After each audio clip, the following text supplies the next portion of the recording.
dasturimizda bugungi bizning mavzumiz mana 7-mavzu boqiy shaharlarimizga bugun uchib boramiz. Nimada borar ekanmiz? Samolyot orqali. Tasavvurimizda biz bugun samolyotga uchar ekanmiz. Kelajak soati darsimizda boqiy shaharlarimizga bizni mana 3 ta shahrimiz kirar ekan mana. Birinchi shaharimiz qayer ekan? Samarqand. Ikkinchi shahrimiz Buxoro. Uchinchi shahrimiz Xiva ekan. Mana shu ekan. Mana endi bolajonlar, hozir sizlarga men bitta mana shu boqiy shaharlarimiz haqida bitta video rolik qo'yib beraman. Hozir hammamiz mana shu video rolikni tomosha qilamiz va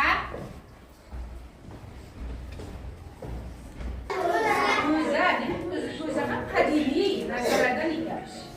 Ular bugungacha qadim an'analarga tayanib Kimlar yasar ekan ko'zalarni?